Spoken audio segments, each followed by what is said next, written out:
और यूपी की नदियां उफान पर होने की वजह से लोग परेशान हैं। आपको तस्वीरें दिखाते हैं शाहजहांपुर जिले में बाढ़ के बाद की मुश्किलें किस तरह बढ़ती जा रही हैं। जिले में पानी की सबसे बड़ी किल्लत है।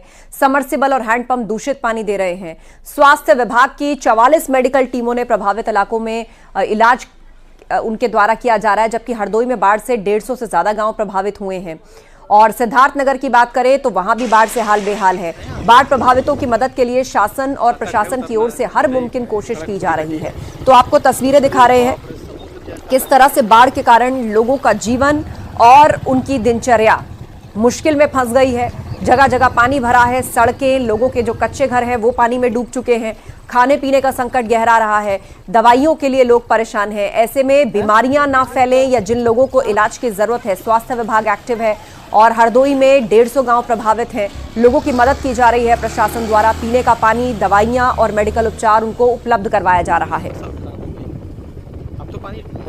तो बाढ़ बारिश के कारण जो गांव इससे प्रभावित हैं उसमें हर मुमकिन सुविधा प्रशासन द्वारा पहुंचाई जा रही है। 4 फुट है यहाँ पे। शाहजहांपुर, हरदोई और सिद्धार्थनगर 3 जगह की तस्वीरें इस वक्त आप स्क्रीन पर देख रहे हैं। अरे बाप रे, समुद्र जैसा लग रहा है। और लगातार हो रही बारिश की वजह से गंगा और सहायक नदियों के जलस्तर बढ़ गए हैं। वाराणसी में गंगा का जलस्तर बढ़ने से कई घाटों का संपर्क आपस में टूट गया।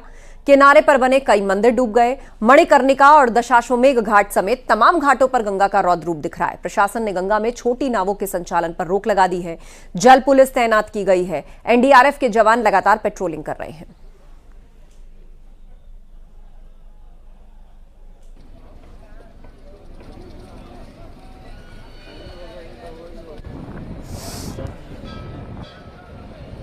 हम आपको तस्वीर दिखा रहे हैं दशाश्वमेध घाट की। ये दशाश्वमेध घाट की तस्वीर है जहां पर आप ये देखिए आरती स्थल तक पानी पहुंच गया है। ये जो मणि है जिस पर वीवीआईपी बैठते हैं, जिसे मोदी मणि भी कहते हैं, ये पूरी तरीके से डूब गई है और उसका घाट से संपर्क टूट गया है। अगर हम संपर्क टूटने की बात करें तो घाट के अब तक काशी के करीब 10 घाटों का आपसी संपर्क टूट गया है। और गोरखपुर में राप्ती नदी का जलस्तर खतरे के निशान से ऊपर है। जिले से होकर गुजरने वाली कई और नदियां भी खतरे के निशान से करीब ऊपर बह रही हैं। नदियों में आए सैलाब के कारण जिले के 64 से ज्यादा गांव बाढ़ प्रभावित हैं और बड़ी तादाद में लोग अपने घरों को छोड़कर जानवरों के साथ बांधों पर शरण लिए हुए हैं। खेत, सड़कें, घर, स्कूल सब कुछ जलमग्न नजर आ रहा है।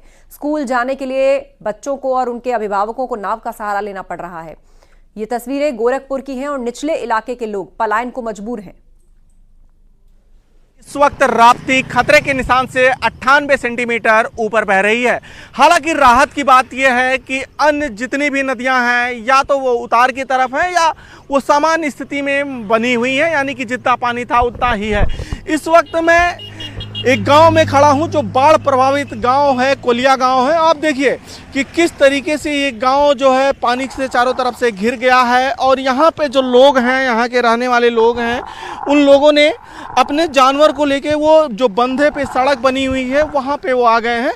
और ये जो तस्वीर है ये करीब 1 किलोमीटर के दायरे में ऐसे है कि बिल्कुल सड़क के किनारे ही लोग आके अपना यहाँ पे अपने जानवरों को रखे हुए हैं।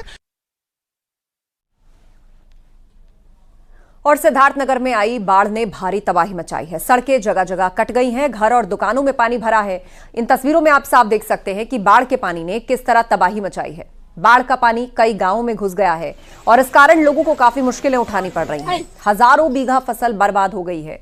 हालांकि प्रशासन की ओर से जरूरी कदम भी उठाए जा रहे हैं। बाढ़ से प्रभावित गांवों में नावों का इंतजाम किया गया है। बाढ़ प्रभावितों को प्रधान और तहसीलदार की मदद से खाना और राशन पहुंचाया जा रहा है।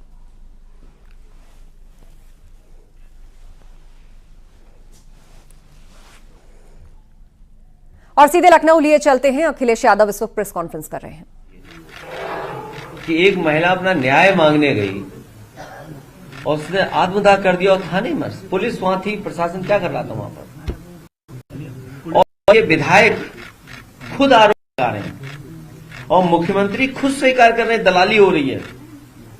तो सवाल ये जनता ये भी तो सुनना चाहेगी या जानना चाहेगी कि अगर मुख्यमंत्री महसूस कर रहे हैं कि दलाली हो रही है तो जो दलाली कर रहे हैं उन पर कार्रवाई क्या कर रहे हैं। जिस विभाग के बारे में वो आरोप लगा रहे हैं वो विभाग तो सबसे करीब उनके नेता प्रतिपक्ष कब तक? अब सदस्य आप नहीं तो आपको बना देता। सुना है कि अगले हफ्ते तक चुना जाए। नहीं, मेरी तो इच्छा है कि आप ही बन जाओ तो आप पक्ष अच्छा रखोगे हमारा, क्योंकि अंदर की भी बात आप जान रहे होगे।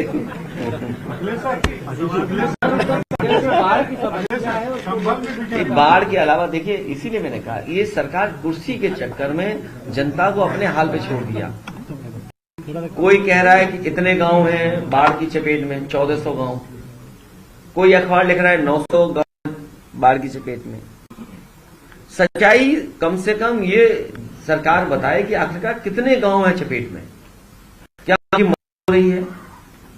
कल सरकार कह देगी कि बाढ़ आई नहीं क्योंकि बाढ़ का पानी निकल जाएगा। जब जरूरत थी तो सरकार कहां थी।